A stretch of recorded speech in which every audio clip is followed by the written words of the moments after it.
Hi everyone, today I got myself a Samsung Galaxy Fold. That seems nothing wrong with it, right? It's a really nice device, by the way. I really like it where you can just open it and then just bam. Don't know why, I just enjoy that. It's a weird one. I've grown up with phones that you can fold basically, but just not the display. Somehow it's rewarding. Imagine if you're on a call, you're mad. It's just rewarding. Anyway, the Samsung Galaxy Z Fold2. So I got this for, now here it comes, €200. I think, what's wrong with it? Who said anything was wrong with it? It's perfectly fine. Look, display goes on perfectly fine. And then of course we have the inside display as well. Okay, so about there being something wrong, yeah, there might be a slight issue with this device.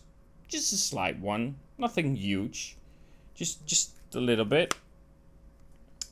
Yeah, so it's quite damaged. And the thing is, why I bought this is I got this for €200, and I'm gonna of course fix the device myself. I could try via Samsung themselves, and I did, but sadly it doesn't do that one-time repair because you need to have Care Plus, and I didn't have it when I, of course, bought this device because that is down to the previous owner.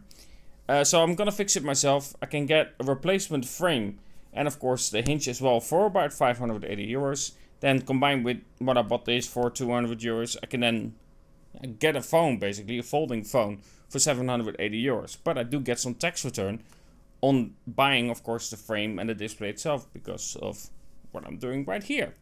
Either way, I find it quite interesting that I could get this for €200.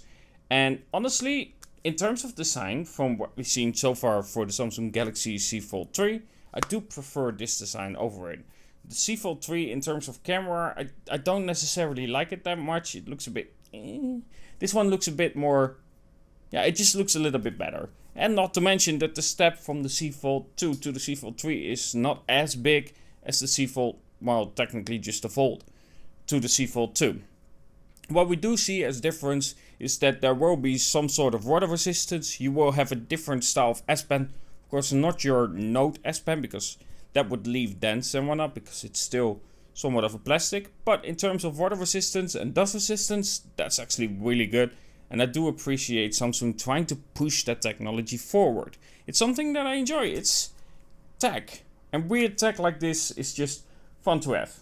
Anyway, so this is the Samsung that I'm gonna try to fix. I'm gonna keep you updated about it and see how it comes out and see what I can do with it in terms of fixing it properly. And then of course the price at the end for it as well. I'm just looking around a little bit more now if I can find some other offers that are a little bit cheaper than the one that I'm seeing right now via rounded.com.